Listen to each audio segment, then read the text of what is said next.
Welcome to E360 TV, the live streaming and on-demand destination for influential voices and enlightened audiences. We offer trending, grassroots, and purpose-driven content across a diverse range of interests. E360 TV is more than just watching programs. We offer the ability to interact with live shows connecting audiences to real, authentic influencers and storytellers while streaming to millions of devices.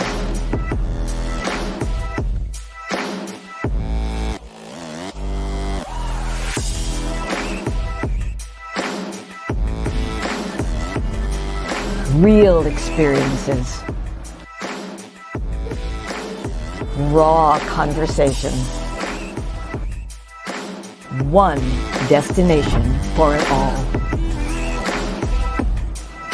E360 TV. Hello, hello, hello. I have a question for you. Have you ever felt completely lost?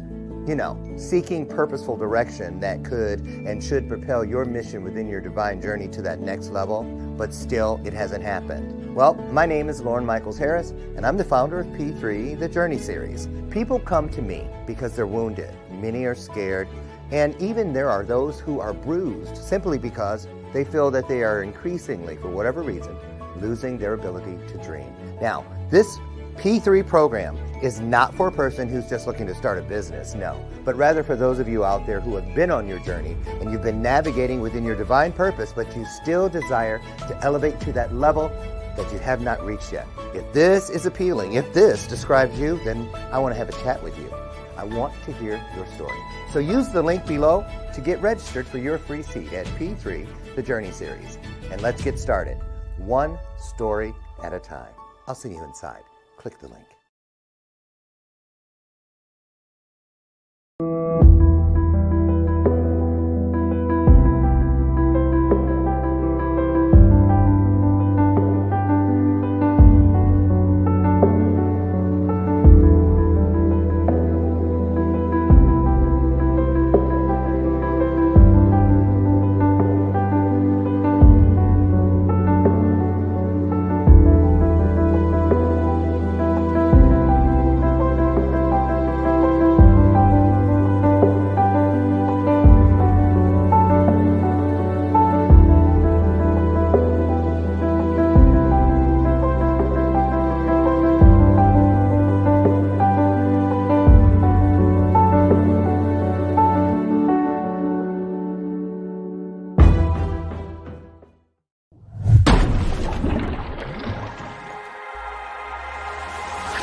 Wake it up.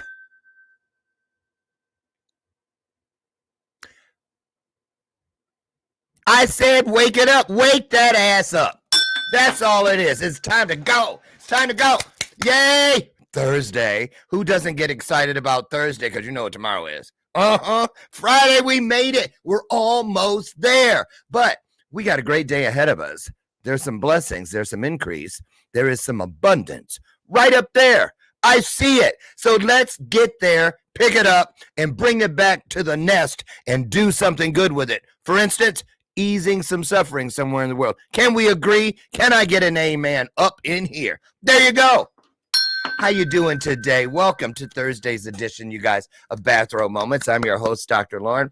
I'm here with my sidekick. She's been here all 8 years. Miss Lucy McGillicuddy Ricardo's in the house. And that is the bell of purpose. I ring it all through the episode, the broadcast, every day whenever there's some truth out on the table, because that bell, just like the truth, they both have a ring to them, right? And we're in here to better ourselves, to reach another piece of our highest selves so that we can keep going, keep growing, and keep showing others how to do just that, right? I see you. Come on in. Our record, let's see, a week ago today, where's the number? You got nobody stuck up on the board. Wait a minute. Oh, here it is. Last week, okay, it was okay. 919 of you. Right now, it's 536. Let's hit the 1,000 mark. Share this broadcast out right now with one other person, won't you please? It is a great way to bless someone. And guess what? You're opening the door for that same blessing, boomerang effect, to come right back to you. Okay? So we're excited to be here. I really don't have any announcements, do I? Well, I'll say this. If you are in the New York City area, coming up 2 weeks from today, yours truly will be there. And I'll give you more information about that as we get closer, going there to speak to the New York City Chamber of Commerce. And so I'm very excited about that. So if you want to join me or you're in the area, come on out. We can have lunch or something, right? How's that? So today we have a really great show for you. You know, from time to time, we meet people that we have never met before. And today we have a guest that has not been here before. So she's a first timer. Her name is Goldie. Well, okay, Julia Gold, but she also goes by Goldie Zolotoy. We're going to get to the root of these names in here. But Julia, let me, wait a minute. Julia, there it is. Julia Gold. It's a beautiful name, right? What does she do? For one thing, she leverages adventure travel, right? Goody gumdrops. We're talking adventure travel, not just, let's just go and stay in the Airbnb. No, we said adventure with a capital A. We're going to talk about that today. She does it so that she can help high-performing professionals. Oh, my God, that's you. She wants to help you catapult to career success. And that doesn't mean climbing a staircase all slow. She means putting you in that thing, shooting you. Oh, like the name of my network, Trajectory TV. Same premise, same idea. Here she is. I see her. I hear her coming down the hallway right now. Put your hearts on the screen. It's our virtual away. What was that? Senior moment? Uh-oh. Take your time. It's our virtual way of saying good morning and welcome. Oh, Lord, these senior moments.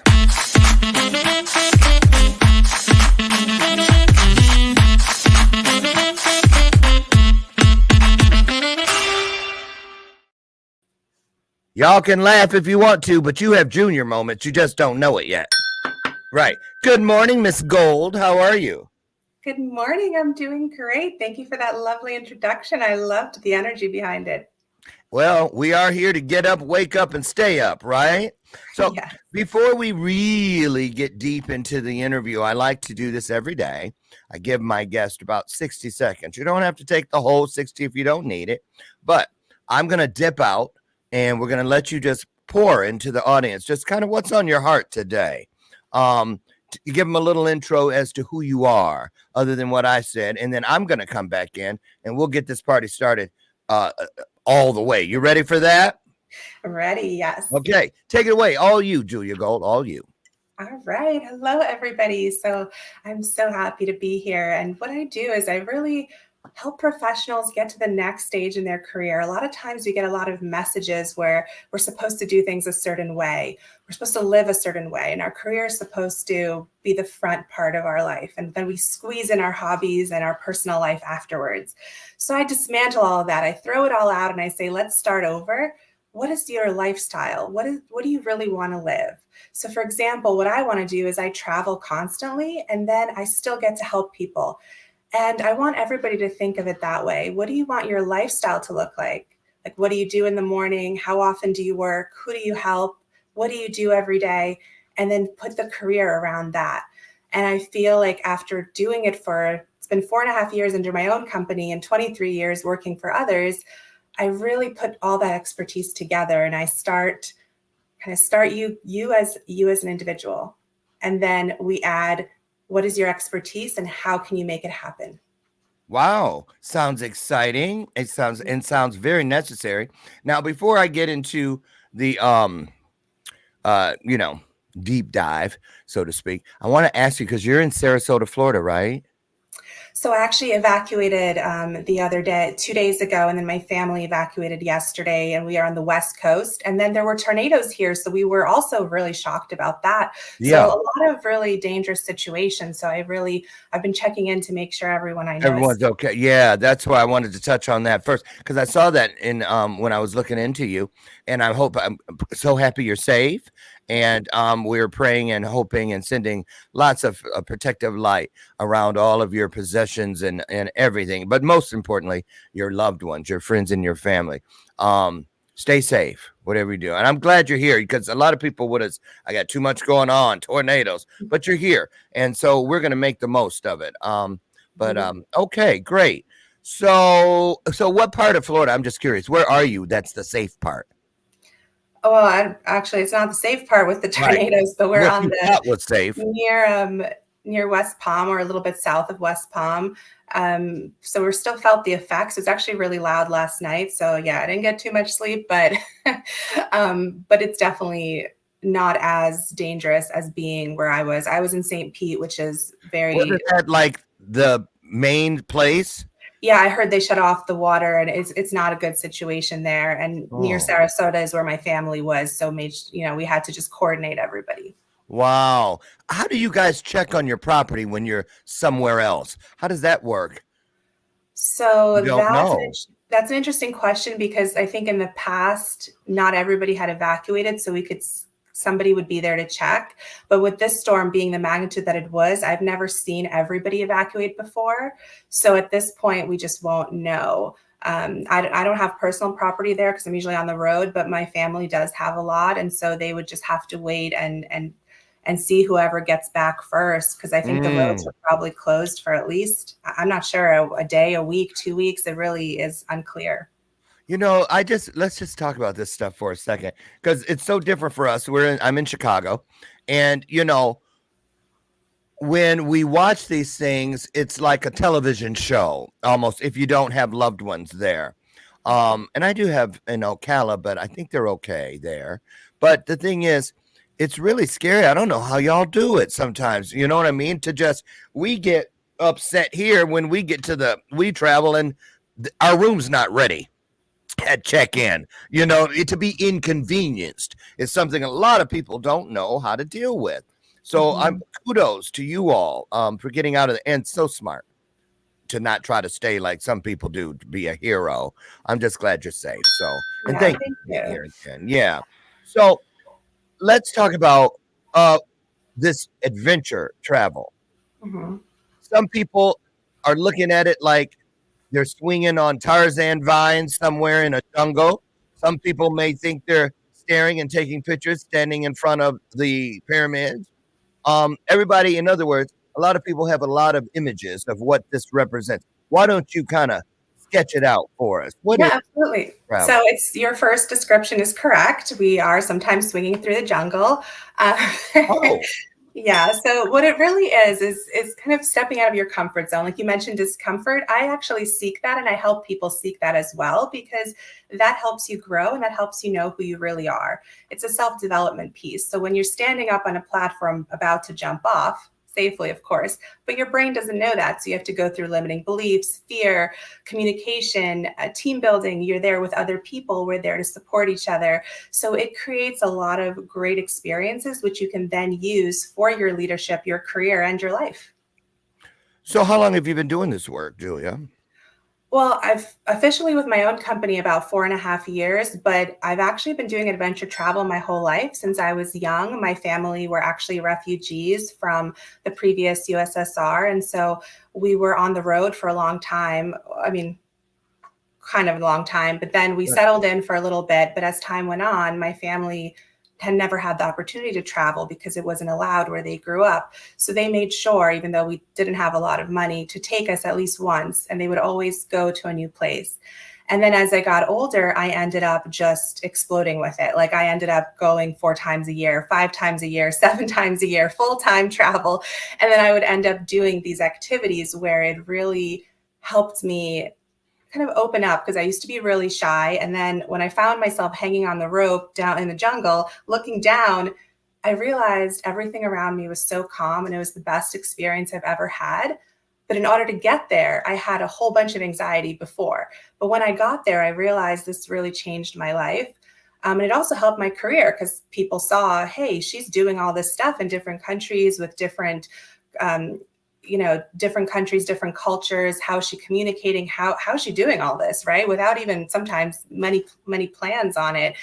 And then, I just started building with companies like eco lodges and adventure travel companies, and just kind of partnering with them to create these experiences. And then I realized, hey, I can help other people as well, bringing them with me, because it really, like when you have that experience, you're more likely to act on it in that moment versus if I'm in front of you doing a lecture. I mean, that's fun. I come from that world, but it's different.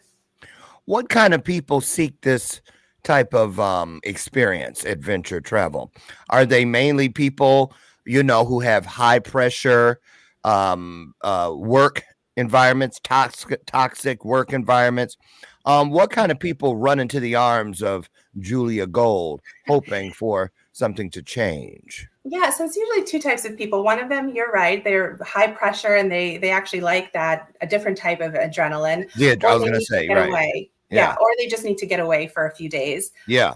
And the other part are the travelers too, who are like, hey, this will give me a different type of travel experience, because not everybody does this type of travel. Some of them are staying in hotels or resorts, and that's just a very different experience. And so they want something, they want to push themselves a little bit, or they're afraid, but they want to do it in a supportive way. Now, my husband and I were avid fans. I almost went on the show back, I don't know, 8 years ago. And then I needed a knee replacement, so I couldn't go. They wouldn't let me go until I got my knee fixed. I'm talking about Survivor. And so we watched it last night. So is this kind of like a Survivor experience? Or is there some element of glamping, where you're in the jungle by day, but you can go back and lay out on your nice hotel bed at night? Or are you in a tent or a hut? What's it look like, Julia? Yeah, so it does depend. I think it's a little bit in the middle. You're not on Survivor. This isn't a life and death situation. The whole You're not point is, scourging and foraging for bugs and fish and food and on the land, off the land. Okay, good. That's a little bit on the other end of extreme. No, this is more of, you want to push yourself emotionally, but not necessarily like physically in a way, but in a way that you're safe. So you have all your food, you have a safe place to stay, but it's not always glamorous. It can be like a little cabin in the jungle. That's not always glamorous. Some people are a little bit shocked by it, but you do have everything that you need. So it does depend. And I'm looking into some other options too, if people prefer more luxury. That is possible to do both, but you need to have some authentic experiences in order to get there. So it can't be a total, it can't be a total disconnect. Like you're just enjoying yourself, and then you're not doing anything that pushes you. What are some of the top places that you've taken people? Some of the favorites? Yeah, so Costa Rica has been the big favorite, and that's the one that I had originally chosen. And then people have asked to expand into other places. So I'm looking into doing that, because I've done it on my own and with friends and like by invite only, but I haven't opened it up to others. Also, I've had a lot of demand recently, so I'm kind of looking to see if I can add this to more just one activity or in a local, because I'm taking people internationally. So Yeah. so I had a recent gentleman was like, hey, can I book you? Can I just do like one activity? And I was like, there has been some demand about that. So let me see if I can get that rolling. Or even a company is like, do a team building, but instead of going for several days, do it like one activity or a full day, or do it more locally. And I've had some companies reach out and ask to do their obstacle course or something else like that. So I am considering that, because that hadn't been my original plan, but where the demand goes, then that's fun. Yeah, right. Let them drive it. So what is the official name of your business? Yeah, so the company's called Hopeful Bluebird Consulting, Okay. and I have that under my LinkedIn as well. So actually, when you search that pops up because I put it in as the URL. Okay, great. So that does pop up, and that's my company. And the reason I named it that was because after seeing horrendous toxic workplaces and experiencing them, I wanted people to have hope. And the bluebird comes from, I was in Colorado at the time, and we call it like a bluebird day when it's the most beautiful day after a storm. So that's how I came up with it. We love that. So give us take us into some of your favorite stories. What I'm hoping to hear in here is some type of aha moment or transformation, so that people listening and watching, and we're at 539, so they're interested. What have you seen? What kind of has anything ever shocked you? Like, wow, I mean, I knew this was viable and that it worked for folks, but man, I could have never seen this coming. Anything? Yeah. So I've been shocked many times, even with my previous experiences of before I started this, seeing how horrible leadership could be and how destructive it could be to the team and to individuals' health, mental and physical. Amen. Yes. Yeah. And if you're talking about transformation of people I've worked with in this specific arena, one of the first people I spoke to actually was a lawyer, and her story was so heartbreaking that I teared up. And my background is in I did trauma therapy, crisis response on the ground, extreme situations, and I didn't tear up there. But when I talked to her, when she described the harassment she went through and how it made her feel, and the fact that she had to really leave her whole career, and ended up actually starting her own business. So that's great. But that's such a raw moment, because you have to really connect with the pain and understand the damage that is done from toxic workplaces, harassment in any way, sexual or otherwise. It's just so horrible and much more common than we think. And a lot of times it is not possible to speak up in the same environment that created that situation. And so you have to find another way. And I hope to be that way. And I'm always humbled by the people that reach out and that I've worked with. It's just amazing how hard they work to get to the other side. And a lot of times they have to take everything they've learned and change it because they think that's normal, unfortunately, or that they can't do anything about it. Yeah. So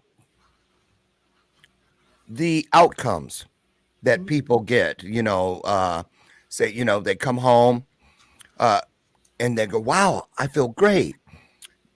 Blah, blah, blah, blah, blah. Is it a temporary, like a honeymoon phase, and then it sneaks back into what it was?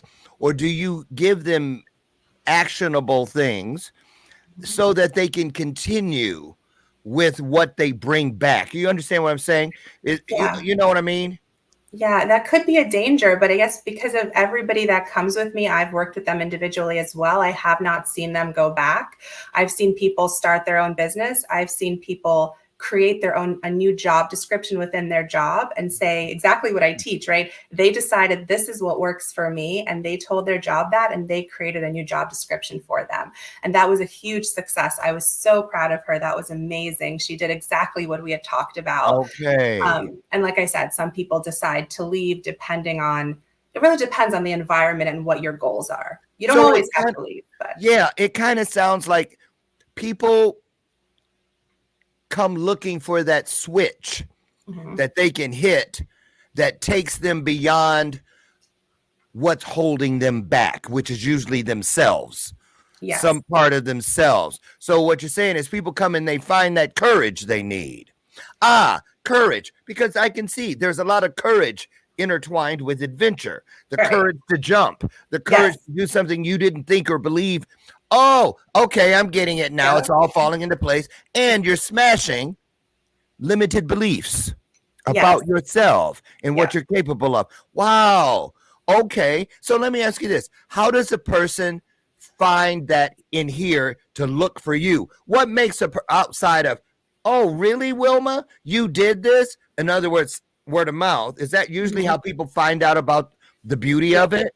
Yeah, it's usually word of mouth or on socials. I do post about it sometimes, but honestly, I haven't been as open with it just because I'm working with companies that I've worked with before, people that reach out to me on the down low because they can't say that they're thinking of redoing their career, or word of mouth a lot. And I do a lot of networking events and groups that I'm part of. So I haven't really needed to open it up as much, but that is the next step that I'm looking at.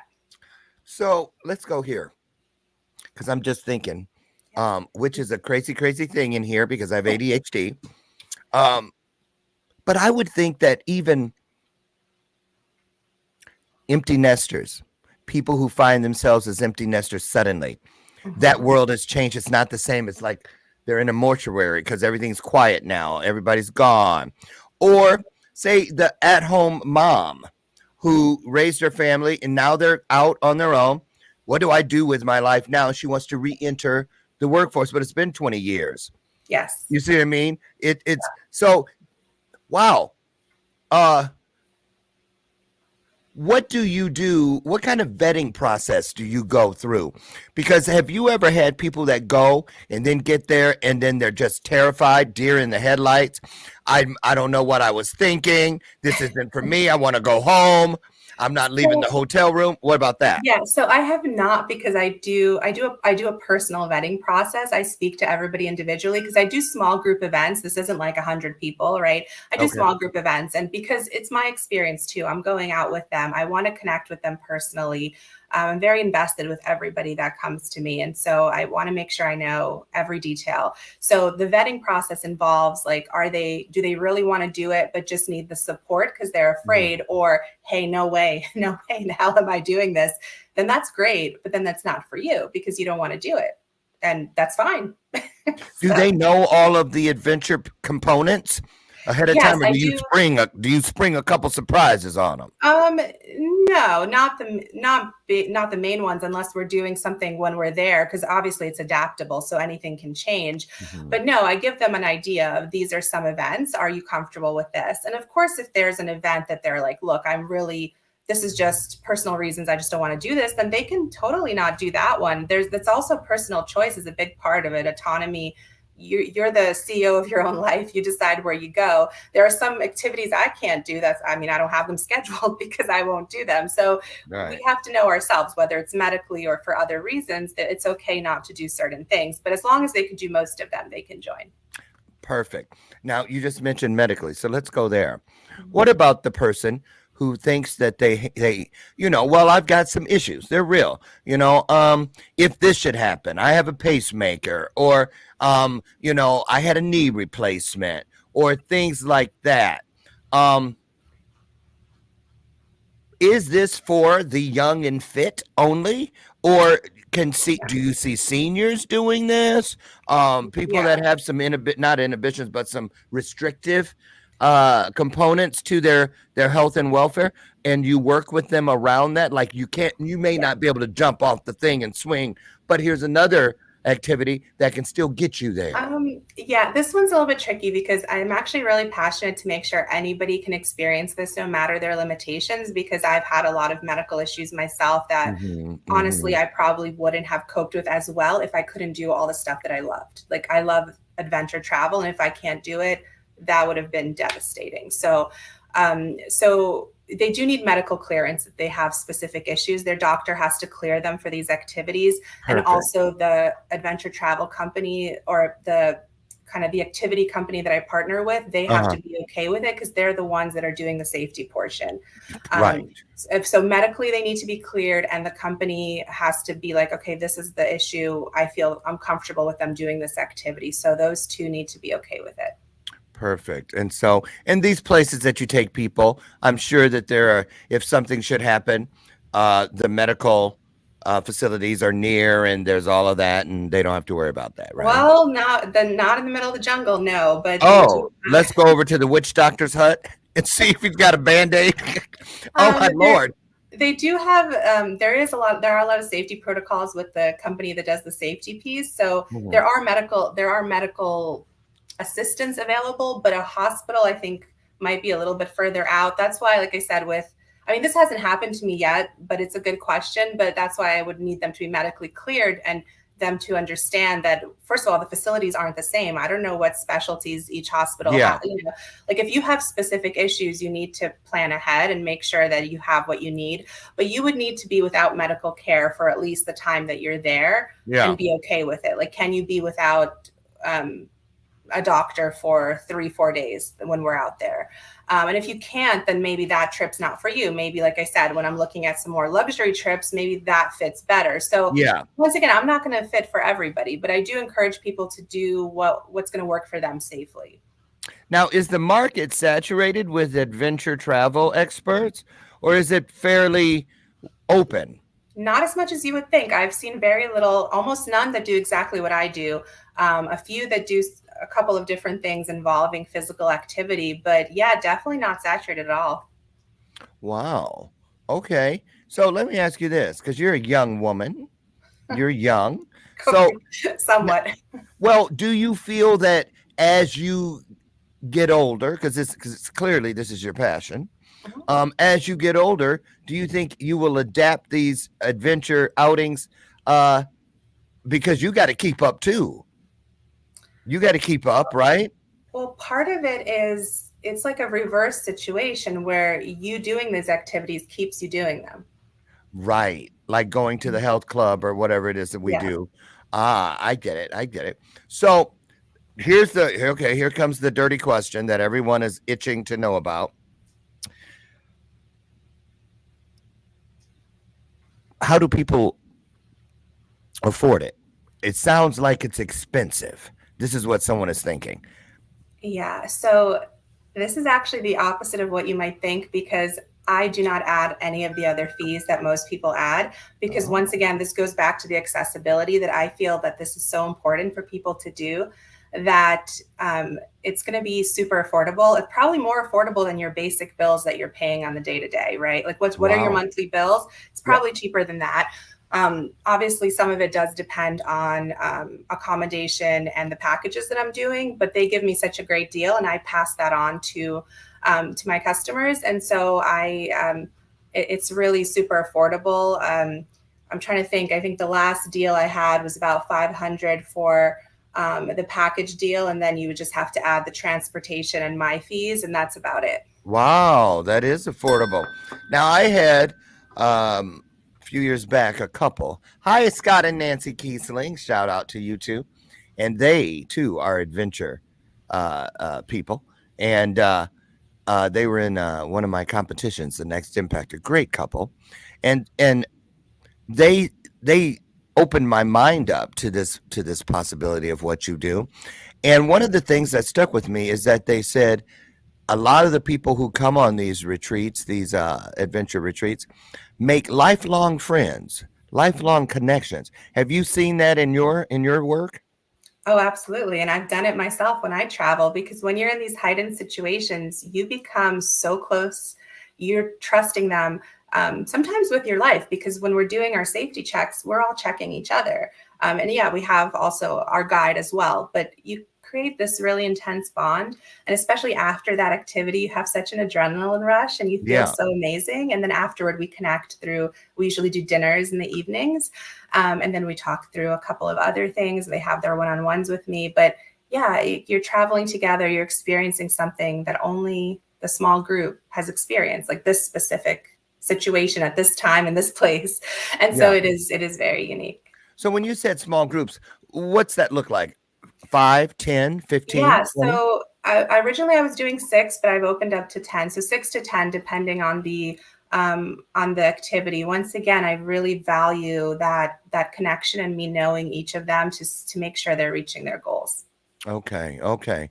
So How many of these do you do in a calendar year on an Yeah, average? so right now I'm doing about 2 a year. I unfortunately had to take a little bit of a break because of world events and then my own medical stuff, but we're back. So it'll be 2 a year.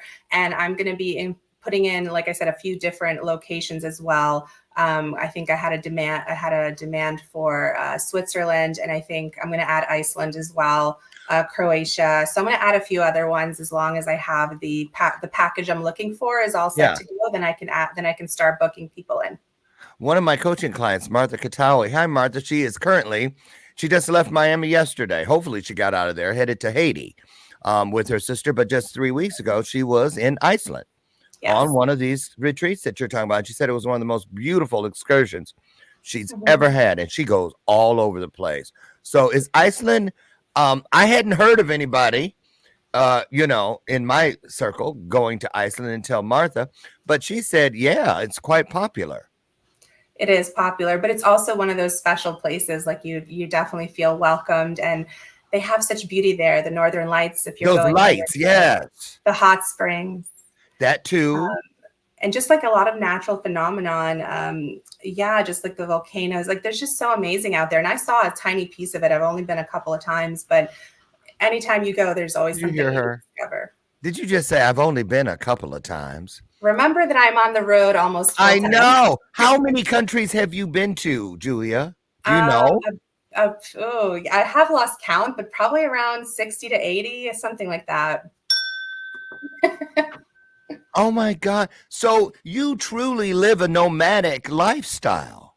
As much as I can. Like I said, I've altered it a bit with some of my business and speaking events. I've been in the Sure. US for a bit. Well, obviously I was in Florida recently, but a lot of the times I will be abroad because once again, I'm using my expertise. Like when I take people, I don't take them. I mean, maybe I haven't been to that specific like situation, but I don't take them somewhere I haven't been. Like I know what's going on around there. I usually use connections that I have. Um, I try to make sure that it's really tailored because a lot of people, like when you're saying the price, a lot of people add like thousands and thousands on top of the price. And they even haven't even been there, right? It's more of like a really curated, almost like a bubble experience. You're not really out there seeing what's going on the ground. Like I'm not going to Right. shelter you. You're going to be talking to people who live there. We're going to be seeing the real issues on the The ground, and we're going to indigenous be helping. people. And we're going to be helping. We're going to be contributing to the charities that the Eco Lodge is part of. That's part of why I bring them there. Talk about that. That's a Yeah, piece I've never heard of. Go there yeah. for a So moment. when I vet the retreats, they have to be like in Costa Rica, the Eco Lodge there, they have an animal rescue and they focus on, making sure the environment is safe because Costa Rica it has such amazing ecosystem and we want to make sure that they keep going that way. And so they have all the funding and everything that the money they come in goes to those charities. And then we can also add on top of that, which I do. I use part of what I make on the retreats to funnel it back into them because it's super important. So that's part of my vetting process. I make sure that there's some cause that we are contributing to. We're not in a bubble. We're part of it, and we're actively helping the local community based on what they say they need. The locals, they know what they need. So they're directing us there. So when you on the screen, we see your name and we also see that you're an executive coach and a leadership consultant. So do you work with some of your adventure candidates after they come back? Mhm. Do you work with them on the front end? Or is it, sometimes you don't have any connection outside of the trip? It seems like it's almost like a tie-dye kind of thing. Sometimes it kind of blurs into each other. How's that Yeah. work? So I use it all together. Like I said, since I've been doing it really small group stuff and I want to vet people and I want to know them directly. It just depends when the trip happens. So if they're like, oh, you have a trip coming up and I'm interested in working with you, then we start right then, or we come back from the trip. So it really just depends on the timing. But a lot of times, obviously not everybody goes on the trip. So a lot of times Right. people will just work with me for, hey, I had a career situation, whether they were fired or like you said, they're coming back into the workplace or it was so toxic there, they don't even know what to do anymore. Or I work with companies too that want to make better leaders, want to have a positive culture. And I do corporate trainings on employee wellness and also disaster recovery. And by disaster, I mean there's been an incident and how do you support your staff after the incident. I do trainings on that too. So I do have like a few different avenues of how I work with people. Yeah. Oh, that's awesome. That's awesome. So what do you got coming up? Do you anything coming up that you can talk about, or when's your next outing? My next outing, yeah. So I think it's probably going to be at the end of March, hopefully, because that's the best time to go. That's my Costa Rica one. Okay. And then, yeah, we'll see. I might add on a little trip, a little kind of little secret trip that I might announce right before. But the best way is to just, yeah, I had a quiz that I prepared for you guys just to see if you've experienced a toxic workplace, because sometimes it sticks to us and it still affects us. Like we're afraid to get a new job, or we're afraid to put ourselves out there. Right. It's always a work in progress. So not wanting to rock the boat. Yeah. Or being afraid, like when you go into, because I've had this happen when I went into an interview and I'm like, because I'm like suspecting them of having also a bad working environment just because I've experienced it before. So, and I was just upfront about it. I'm like, hey, this is the environment that I have to work in. And they were able to say, oh, no, we have everything, you know, or at least they tried. So, you know, depending on the situation. But anyway, it's like, is this still affecting you? Do you still have dread in your stomach thinking about working for someone, or when a phone call comes in? So if you have like lingering effects, or if you're currently in it, then it's super important to at least have some kind of hope and strategy of what are we going to do next? Like, it doesn't mean you have to quit today, but you know, I would want you to have a strategy in place. You know, I'm thinking about COVID versus post-COVID. Is it different now? Because I think a lot of people don't realize as soon that they're in a toxic environment if they're working remote, because they have all of their trappings of comfortability, i.e. they're at home around them. But still, when they're logged in, everything around them changes. Can you talk about that? Have you seen a big difference, or is there a greater need post-COVID? What's that look like from your perspective? So yeah, so I've worked with people actually right before COVID, during COVID, and after. And so I've seen it on both ends with companies and with individuals. But it is not undercover like you're describing. It is really obvious still if they work remotely. Really? Sometimes they can tolerate it a little bit more because they're not always in front of like specific individuals, but it's the micromanaging, watching your every type. If you step away, turn your camera back on, and if you step away for 5 seconds to go to the restroom, you get a call. Where are you? Why aren't you on? Those are the stories that I hear. It's still very toxic, whether you're in front of them or not. And they can see your keystrokes. If you're still working or not, and calling you at different times when you're not working is a red flag. Trying to use you as an emotional kind of support, like your boss is using you for emotional support. I've had that happen to me too, but that's not healthy. So those are all things to keep in mind. Now there is a difference, obviously. Like I said, it could be tolerated a little bit more if you're like, okay, at least around me, I have my plants, my pets, my you know, I use mindfulness too, like maybe senses that make you feel good, like a lavender or something, or maybe you can listen to something if you're not. I'm usually talking to people, so I don't always do this, but if you're just typing, you could have maybe music, right? So you can make it somewhat tolerable, but it's not as underground as you would think. The effects are still there. I actually had one person that I worked with right before COVID, and she was demoted because it was so toxic and they were treating her horribly, saying horrible things. And she was shaking. She said she was in the closet talking to me in tears. This is our first session. She's just saying, I need help. And she said, goodness. And she said, you know what, I can perhaps make a plan, because now that I'm remote, because this was right in the heat of COVID. She's like, now that I'm remote, I think I can at least make a plan, because if I had to go back, I think I would just walk out, which is so valid, because if you're disrespected like that and demoted for nothing you've done just because of the politics. But that's just an example of how things could be different, but it's still really visible, right? It's still really felt. Oh my God. I bet you some of the stories just break your heart when you hear them. Yeah, they really do. Like I said, my background is in therapy and crisis response. So I'm used to a lot of chaos, a lot of really dangerous situations. But this is just so different because, well,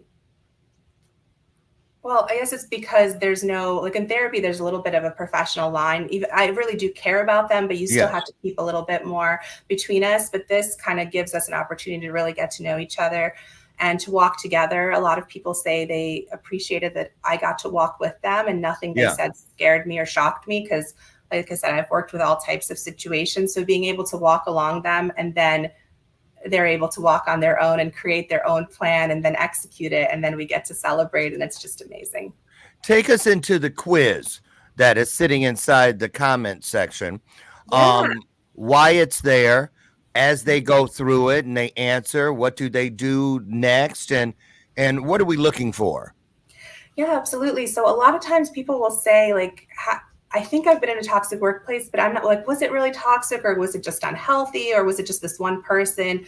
How did it affect me? Because some people are so used to quashing down like their feelings or stressors, because they're just used to, like, I'm going to get it done no matter what. Right. It's just that part they're of not, the job.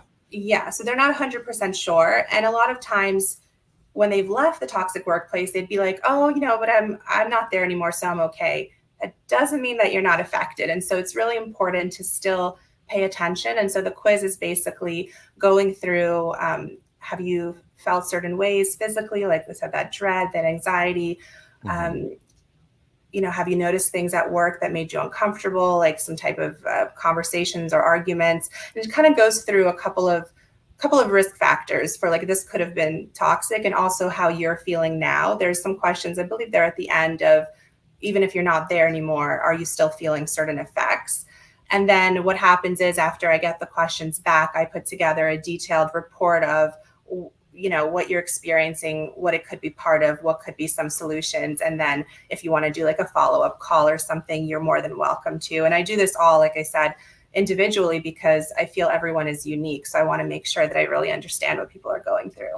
Yeah. Yeah. What about the entrepreneur, the solopreneur, the one who doesn't work in a corporate situation, but may still be inside of a toxic work environment of their own doing? Yeah. You don't hear people talk about that too much. Can you put a little light on that before we wrap? Yeah, so that's really interesting, because you create, especially if you're a solopreneur, you're going to create your own environment, but you might be creating what you're used to seeing, which happens the same thing with trauma. We're used to recreating situations we've been put in through no fault of our own. Great point. So we want to work on, how do you set up your environment? So every conversation that you have, the way that your people trust you, how are you going to respond consistently? That creates a positive relationship and a positive work environment. If when you call me in tears, I'm going to respond the same way, right? And with support and help, I'm not going to respond in different ways, making it unsafe with anger or something else. So how do you talk to somebody, your clients, your contractors? What kind of system do you have set up? What kind of networking events, or who are the people you talk to? Hopefully you talk to somebody as a solopreneur, right? So you want to, and if you don't, that also could be an issue if you're isolated. So you can create an environment on your own. I mean, you have to. We all live together. Nobody is living in a shack with no internet, almost, probably. Yeah. But most of the people we talk to, that's probably not the case. So, and we have a question from one of the viewers. I'm going to get that up in just a second. But first, I want to ask you this. What about the person who says, yes, Julia, I need you, but I don't go on vacations or excursions without my spouse, and he or she doesn't have any of this? They just don't. They're happy. Everything's great. Do you ever get couples where one of them is there for the primary reason, but the other one is there because they want to support? How important is it to have sometimes your support system with you? Yeah, no, that's great to have. So I haven't had that specific situation. I have had spouses and friends come, but they also wanted to have a career strategy, or we do mindfulness, self-care, we do the leadership part, self-leadership too. If you're not in a leadership role, you're your own leader, right? Like you should be in control of your own life, what's going to happen for your career moving forward. So they all have wanted to participate. So I haven't had that situation, but yeah, I mean, we would just have to talk individually if they just want to kind of stay in the place and maybe enjoy something else and not part of the activities. We'd have to kind of go on seeing based on availability, I think, because I just haven't had that happen yet. Oh, yeah. So when people are there for like the 4 days, 5 days a week, whatever it is there a free day where they can just go and shop and experience the culture? Because some people have an issue with those excursions where it's okay, everybody line up. We're going to the museum. Okay, after that, we're going to, and they don't have any free time. I've heard that. Yeah, so I've been in those excursions myself, so I do know how fast it could be. But it's not that type of an excursion, right? Because we're such a small group and we're doing an activity and then we're doing dinner and then I do give them a lot of free time. There's no shopping in the jungle per se, but they do have the option to take a free day. There's a car service that you can link through the Eco Lodge, and they can take you into the main city. It's a bit away, but they can take you there. And there's also actually a few other places that are more fun. There's a beautiful hotel resort and hot springs inside that I went to just for fun. So that would be an option. So I give them options that I know are there. But there's also free time during the day, not a ton, but I want to make sure we have downtime to process and to do the mindfulness piece. Yeah. So I do try to incorporate that. But most people do want a really short, get it done and then get out, because it's usually like 3 to 4 days in the travel day. But they can extend on their own. If they want to go to a different part, there's a way they can do that on their own or extend and just hang out. But the itinerary is for when I'm there with them. Exactly. Perfect. Yeah. Perfect. Robert Brooker, I know you. Robert from Canada. Hey, how are you, Robert? Robert asks, would this place greater weight on finding a way to earn a living that is in alignment with your personal vision? So you mean like your strategy of how you want to align your career with your vision? Yeah, absolutely. So that's what we do, is we try to take away all the limiting beliefs of, we have to have a career this way. I have to go to work every day. I have to take what they give me in terms of benefits. Preconceived notions. Right. We get rid of all that. And yeah, what makes you happy? Like for me, like I said, I like being on the road, but that's not for everyone. Maybe you want to be with your family. Maybe you want to live on a farm somewhere and you need a job that goes around that. Or not even a job, a career, something you put together that's going to make sense. So yeah, you could decide who you work with. If you only work for yourself, if you do contracts, because contracts is another great way to make money where you're in charge of it and who you take the contract from. So it sounds like some people don't realize the freedom of creating what is right for them, that it's available. They just, because we've been groomed. Mm-hmm. In a way, whether it's from the house we grew up in, this is what you do, now go to school and be this, or my dad was this, so now I have to be that. Mm-hmm. Because a lot of people, they get into something, they get in 5-10 years and they think, well, I'm stuck. Yes.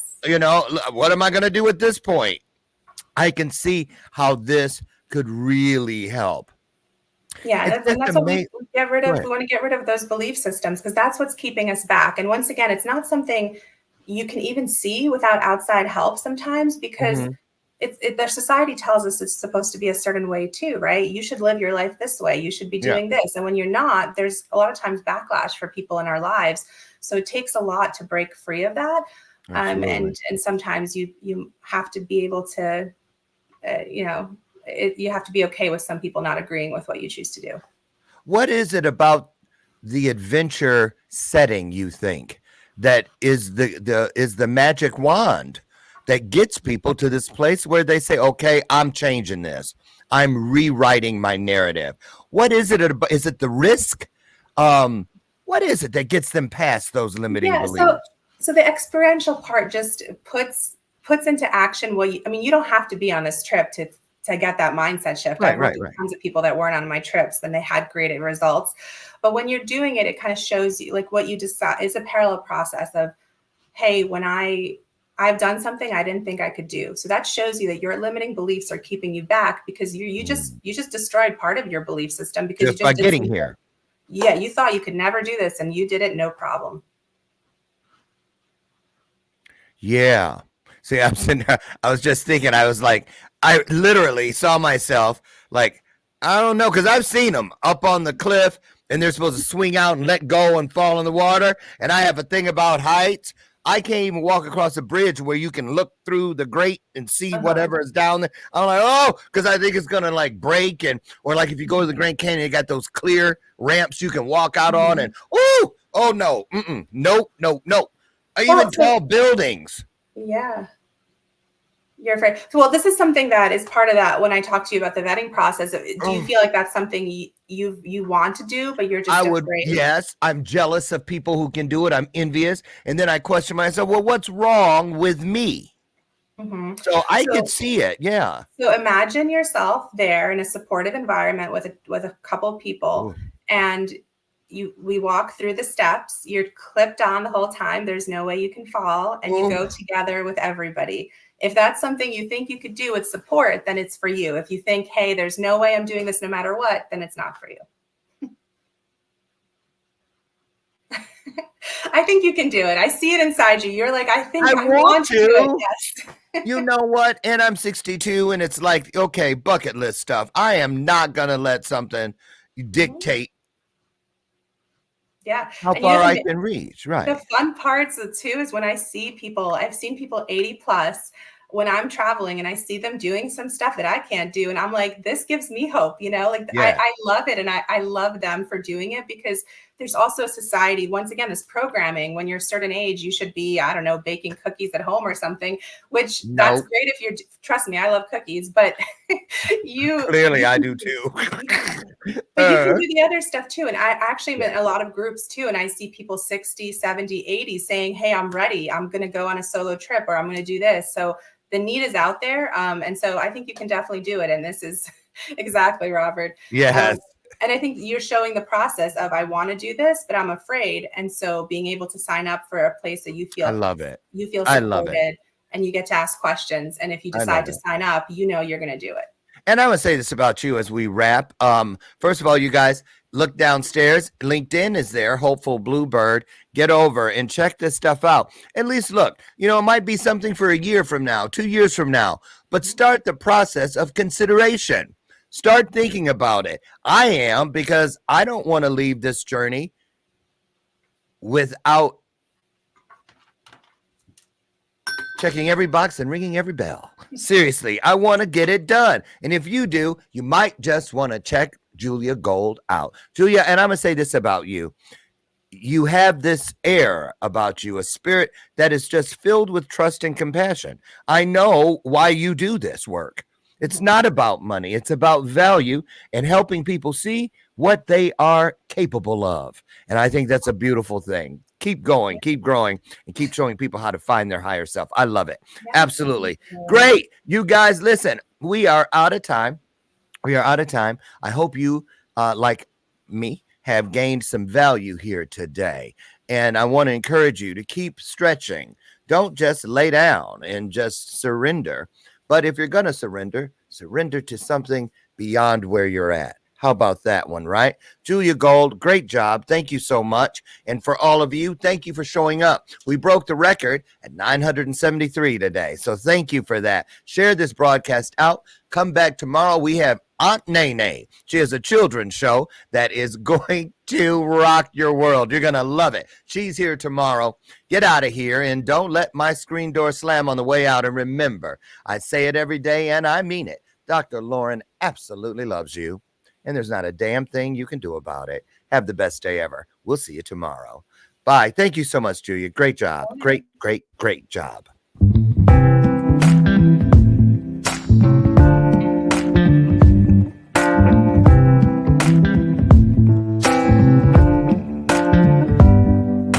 Show me your soul.